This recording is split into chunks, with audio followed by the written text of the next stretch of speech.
You have probably spent years apologizing every single time tears show up in your eyes. Maybe you have tried to hold them back, but no matter how hard you try, you can't.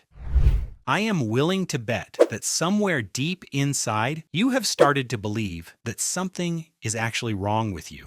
But let me tell you very loudly, you're not wrong, and you're not the only one facing this. There are 15 to 20% of people in the world going through the same as you. Scientists call them highly sensitive persons. But I really do not like that term very much because it sounds like a problem that needs a solution. So today we will go deep into the actual neuroscience that proves your sensitivity is not some kind of defect or weakness. Instead, it's something that holds your greatest strength. To understand this, we have to start from your brain because this is not just a personality quirk or something you picked up from your parents. This is rooted deep in your biology. Research shows us that your brain actually processes information in a completely different way than the other 80% of the population does every single day. Scientists have studied this difference carefully over many years, and what they have found is that some brains are just wired differently from the very beginning. This simply means most people's brains are recording the world in standard definition, maybe something like 720p. It is efficient and clear, it gets the job done without any problems, and it does not take up too much memory or use too much energy. But your brain is recording everything in full 8K resolution. Now, neuroscience has identified 3 specific upgrades in your brain that explain why life feels so much more intense for you than it seems to feel for other people. These are not things you chose, and they are not things you can turn off with enough willpower or positive thinking. They are the exact reasons why you notice things others miss, and why tears come to your eyes so much more easily than they do for the people around you. This first upgrade is probably the one that affects your life the most on a minute-by-minute basis. Neuroscientists call it low latent inhibition, which is just a fancy way of saying that your brain lacks the filter that most other brains use to get through the day without going completely crazy from all the information coming in. Most brains, the ones belonging to that other 80% of people, are designed to ignore about 90% of everything they see and hear and feel around them.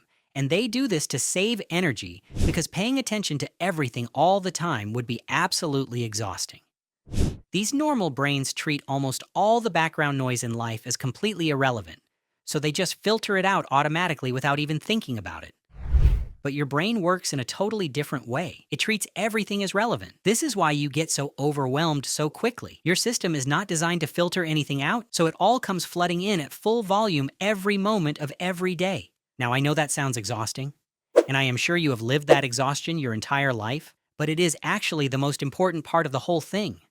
Because you process everything instead of filtering most of it out, your lack of filter is exactly why you cry at things that do not make other people emotional. The second upgrade has to do with something called mirror neurons, which are special brain cells that fire up when we watch someone else do something or feel something, and they help us understand and empathize with other people by letting us kind of experience what they are experiencing. Every human brain has these mirror neurons because they are incredibly important for social connection and learning, but your mirror neurons are not just turned on, they are turned all the way up to maximum volume. What this means in practical terms is that you do not just understand that someone sitting across from you is feeling sad, you actually physically feel their sadness in your own body, like their emotion is somehow transferring directly into your chest and your stomach and your throat. You are not imagining this feeling, and you are not being dramatic about it, even though people have probably told you that you are both of those things many times throughout your life. Your brain is literally simulating their emotional state inside your own nervous system, and this happens automatically whether you want it to or not. Scientists can actually see this happening on brain scans. This is why watching a sad movie can leave you crying for an hour afterward. The metaphor I like to use for this upgrade is that you are an emotional sponge. The third and final upgrade is the one that gets misunderstood more than any other, and it is called depth of processing. It is the scientific way of describing what happens when your brain refuses to do anything the quick and shallow way. In a conversation or when you are trying to make a decision, you have probably noticed that you feel slower than other people, like they can just snap to an answer or a response while you are still sitting there thinking everything through. You have probably beaten yourself up 1,000 times for hesitating or overthinking or taking too long to make up your mind about things that seem simple to everyone else.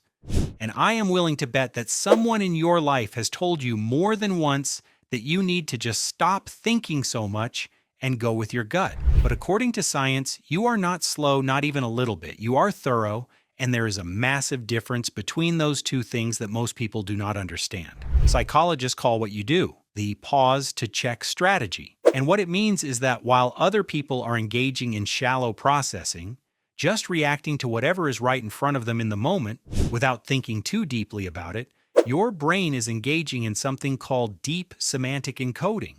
Your brain is unconsciously connecting the current moment to all of your past memories that might be relevant. At the same time, it is also predicting future outcomes based on different choices you could make. And on top of all that, your brain is analyzing the meaning behind the words that people are saying, looking for subtext and hidden feelings and implications that go way beyond the surface level of the conversation. All of this is happening in the background, while you are standing there having what seems like a simple conversation, and it all happens in just a few seconds, which is actually incredibly fast when you think about how much computation is going on. That is not a bug in your system. That is not something wrong with you that needs to be fixed. That is high-level computation. That is your brain doing exactly what it was designed to do. And just like with the other two upgrades, this depth of processing is directly connected to why you cry easily, because your brain is not just processing the surface level of an emotional moment, it is processing all the layers underneath.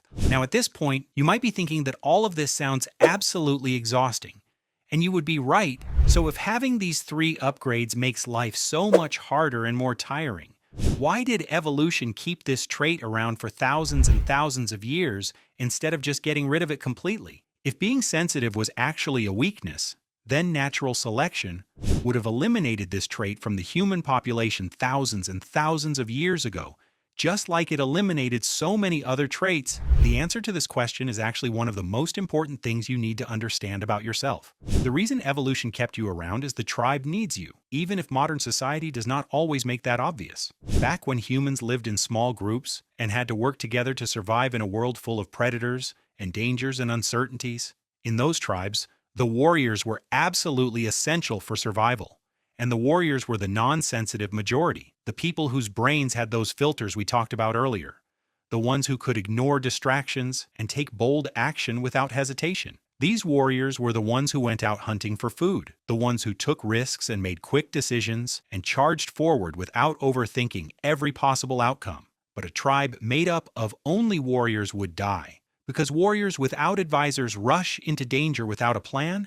They miss the subtle warning signs that something bad is about to happen. A tribe of only bold, quick-acting, non-sensitive people would walk straight into ambushes, would miss the signs that a storm was coming. That is exactly where you come in, because the tribe needed royal advisors just as much as it needed warriors. And that role, that absolutely critical role, is you. You were the one sitting at the edge of the camp who noticed the weather changing before the storm hit. You were the one who sensed that the neighboring tribe was lying during negotiations, who picked up on the tiny inconsistencies in their story. What everyone else has called your weakness your whole life is actually a sophisticated early warning system that kept your ancestors alive and keeps communities functioning even today.